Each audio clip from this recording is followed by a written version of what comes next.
कि मंदिर इस देश का एक सिंबल है, उन्होंने अपने मजहब को, अपनी आइडियोलॉजी को पूरे कंट्री के ऊपर मुसल्लत किया। प्राइम मिनिस्टर ने आज ये अपनी स्पीच में ये बात कहकर मेजॉरिटेरियनिज्म को एंडोर्स किया। छठी बात, अगर आपने हमारे चैनल को सब्सक्राइब नहीं किया है तो आपको यहाँ सब्सक्राइब बटन दिख रहा है, उसे क्लिक करिए और सब्सक्राइब कीजिए और साथ ही साथ बेल आइकॉन को भी क्लिक करिएगा, जिससे कि आपको ताज़ा अपडेट मिलते रहे। सदर मजलिस और रुकन पार्लियामेंट बैरिस्टर असदुद्दीन अवैसी ने अयोध्या में राम मंदिर की तामीर के लिए मुनक़िदा भूमि पूजा में वज़ीर-ए-आज़म नरेंद्र मोदी की शिरकत और उनकी तकरीर पर शदीद तनकीद की और कहा कि वज़ीर-ए-आज़म ने मंदिर को हिंदुस्तान की अलामत से ताबीर करते हुए मुल्क की तौहीन की है। एक प्रेस कॉन्फ्रेंस से खिताब करते हुए बैरिस्टर अवैसी ने 5 अगस्त को यौम आज़ादी से मिलाने पर भी सख्त एतराज़ किया और कहा कि समाज के तमाम तबकात ने मुल्क को आज़ाद करवाया है और उन्होंने राम मंदिर की संग बुनियाद को इससे मिलाकर तहरीक आज़ादी में हिस्सा लेने वाले सैकड़ों मुजाहिदीन और उनकी कुर्बानियों की तौहीन की है। बैरिस्टर अवैसी ने कहा कि वज़ीर-ए-आज़म की तकरीर से जाहिर होता है कि उन्होंने मुल्क को हिंदू राष्ट्र में तब्दील करने के बीजेपी हुकूमत के मंसूबे पर अब मोहर लगा दी है।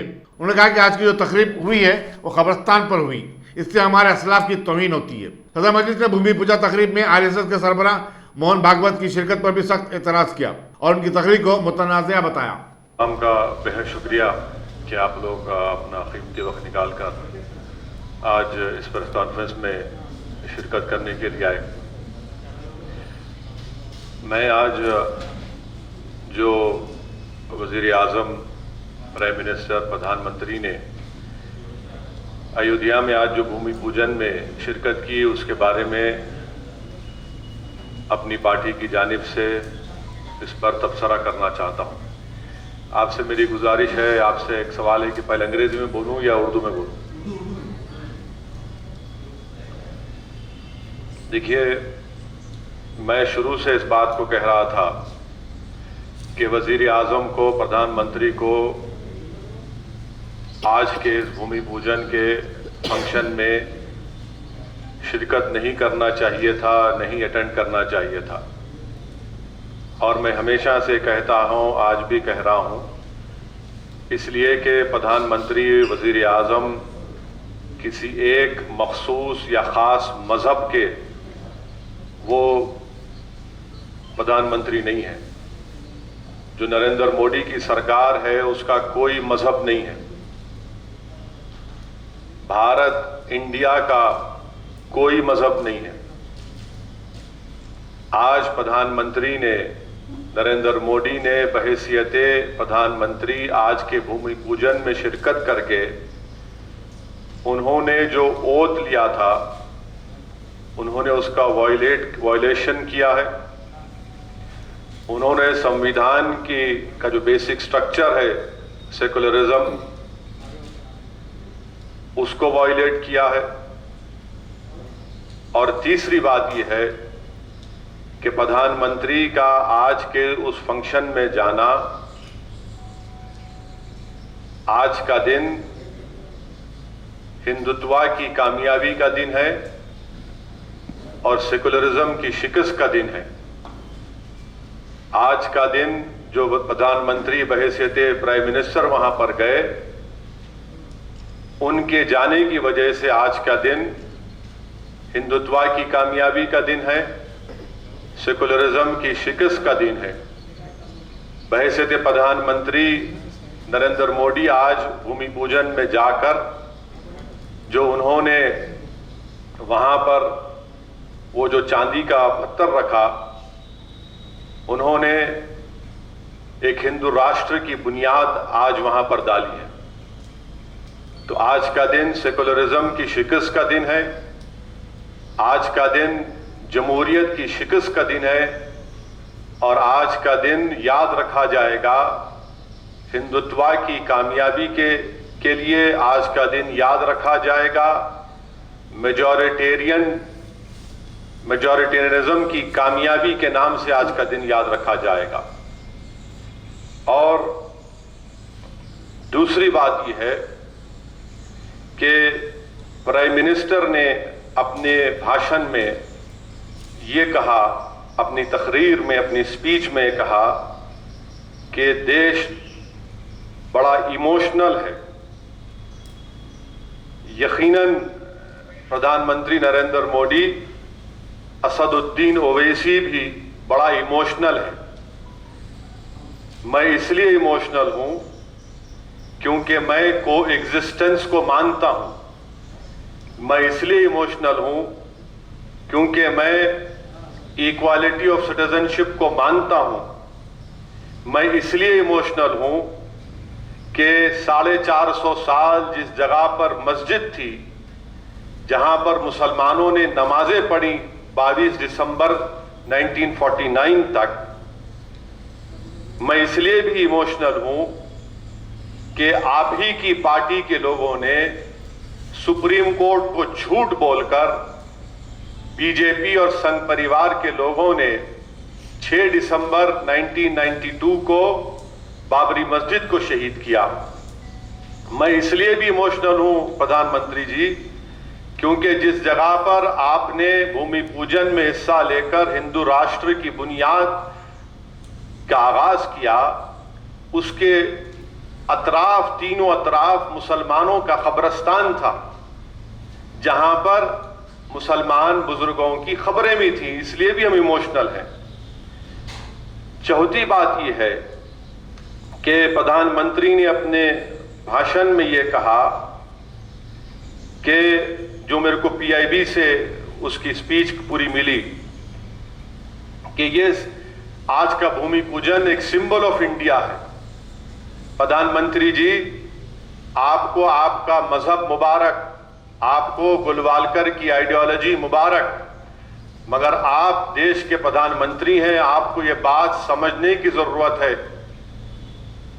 कि देश का सिंबल ना कोई मंदिर हो सकता है, ना कोई मस्जिद हो सकती है। देश का सिंबल ना मस्जिद हो सकती है, ना मंदिर हो सकती है, ना कोई रिलीजियस प्लेस इस देश का सिंबल नहीं हो सकता।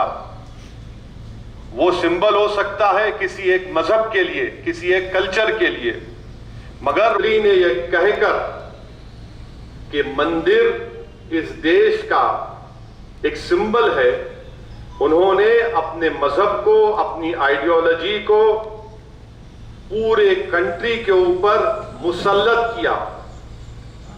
प्राइम मिनिस्टर ने आज ये अपनी स्पीच में ये बात कहकर मेजॉरिटेरियनिज्म को एंडोर्स किया। छठी बात यह है कि प्रधानमंत्री ने अपने स्पीच में 15 अगस्त जो हमारे लिए इंडिपेंडेंस डे है, यौम आजादी है, आज 5 अगस्त को प्रधानमंत्री वजीर आजम ने इसको 15 अगस्त से मिला दिया। हम फिर से वजीर आजम को और देश को बताना चाह रहे हैं कि 15 अगस्त हमारे मुल्क के लिए एक आजादी का दिन है। हिंदू, मुसलमान, सिख, ईसाई, बौद्ध सब ने मिलकर इस मुल्क को अंग्रेजों की गुलामी से आजाद करवाया और उनको शिकस्त दी। क्या प्रधानमंत्री ये कहना चाह रहे हैं कि 15 अगस्त से मिलाकर कि उनके चाहने वाले, उनके मानने वाले, उनको आज आजादी मिली? किसको शिकस्त दी प्रधानमंत्री, आपने बताइए। 15 अगस्त को अगर हम लाल किले पर झंडा, तिरंगा लहराते हैं, बड़ी फख्र के साथ लहराते हैं, तो ये पैगाम देने के लिए कि हमने 200 साल के अंग्रेजों की गुलामी के बाद इस देश को आजाद किया। कैसे प्रधानमंत्री फ्रीडम फाइटर्स को, उनकी कुर्बानियों की आज तौहीन की कि आज के दिन को उन्होंने 15 अगस्त से मिला दिया। और कैसे एक टेंपल का मूवमेंट एक मुल्क के बराबर हो सकता है? How can a temple movement be equated to a country? और आखिरी बात की है, बल्कि लास्ट 2 बात, कि आज के इस फंक्शन में मैंने कहा कि ये हिंदू राष्ट्र और हिंदुत्व की कामयाबी का दिन इसलिए भी है, आरएसएस के चीफ वहां पर क्या कर रहे थे और आरएसएस के चीफ का वहां पर मौजूद रहना और उनका तकरीर में यह कहना कि आज का दिन एक न्यू इंडिया बनाया जा रहा है। कौन सा न्यू इंडिया बनाने की बात कर रहे मोहन भागवत? कौन सा न्यू इंडिया बनाने की बात कर रहे? वो न्यू इंडिया बनाने की बात कर रहे जो हिंदू राष्ट्र होगा, जहां पर माइनॉरिटीज को, खास तौर से मुसलमानों को सेकंड क्लास सिटीजन बनाया जाएगा और मुसलमानों की जिंदगी और मौत का फैसला अक्सरियती तबके के गुडविल पर होगा। यह मोहन भागवत का पैगाम है। और आखिरी बात यह है कि आज का दिन इन सेकुलर, नाम निहाद सेकुलर पार्टीज के लिए भी, उनके लिए, उनके तमाम secular, so called secular parties और खास तौर से कांग्रेस पार्टी, इन्होंने एक आइडेंटिकल एक बयान दिया। क्या दिया कि ये आज का दिन एक सिंबल ऑफ ब्रदरहुड है, सिंबल ऑफ ब्रदरहुड है। मैं इन तमाम सेकुलर पार्टीज से, जो अपने आप को सेकुलर कहते हैं, और मैं तो कम्युनल में ही हूं, पूरे भारत में अगर कोई कम्युनल है तो हम ही है, इसका मैं इकरार भी करता हूं। मैं इन तमाम सेकुलर पार्टीज से, कांग्रेस पार्टी से पूछना चाहता हूं कि आज का दिन कैसे ब्रदरहुड का सिंबल होगा, बताइए। जबकि ये राम मंदिर का मूवमेंट, हजारों की तादाद में भारत के सिटीजन्स की मौत हुई कम्युनल राइट्स में, यह मूवमेंट एक मस्जिद को शहीद कर दिया गया मूवमेंट में, फिर वहां पर मेकशिफ्ट टेंपल बना दिया गया कि इसको ब्रदरहुड कहते हैं आप। और क्या गुडविल, ब्रदरहुड उसी वक्त पैदा होगा जब इंसाफ होगा। जब इंसाफ नहीं होगा तो गुडविल, ब्रदरहुड कहां पैदा होगा? और मुझे तो आप अनइक्वल बना दिए मुसलमानों को, तो अनइक्वल कैसा ब्रदर होगा आपका, बताइए। ये 7 अहम पॉइंट्स मुझे आप तक बताना था। अगर आपके कोई सवालात हैं तो मैं सवालात का जवाब दे देता हूं, या फिर इसको अंग्रेजी में बोल देता हूं। मैं अंग्रेजी में बोल देता हूं क्योंकि यहां पर हमारे अंग्रेजी मीडिया के भी लोग हैं, और नहीं बोले तो बोलते फिर हमारे को अंग्रेजी नहीं आएगी। अगर आप टेक्नोलॉजी के दौर में रहते हुए टेक्नोलॉजी से दूर हैं तो सोचिए मत, आइए एक बार खिदमत का मौका दीजिए। हमारे यहाँ branded computers, Dell, HP, Lenovo, laptop accessories उम्दा क्वालिटी, निहायत ही वाजबी दाम पर दस्तयाब है। स्कूल, कॉलेज, कॉर्पोरेट, ऑफिस वगैरह में बल्क क्वांटिटी में सप्लाई की जाती है। इसके साथ साथ हमारे यहाँ माहिर टेक्नीशियंस की निगरानी में रिपेयर की सहूलत भी मौजूद है। अगर आप अपने घर, दुकान, सोसाइटी, स्कूल वगैरह को सेफ और क्राइम फ्री बनाना चाहते हो तो इंस्टॉल कीजिए CCTV कैमरा जो HD क्लियरिटी के साथ दस्तयाब है। गुज़िश्ता 10 साल से मुल्क भर में अपनी इन तमाम खिदमात को जारी रखते हुए आपके एतमाद को बरकरार रखने वाला नाम top selection computers, Vijaynagar colony, beside Riyan hotel, Hyderabad. Director Syed Rashid Ali. Phone 9849715954। Top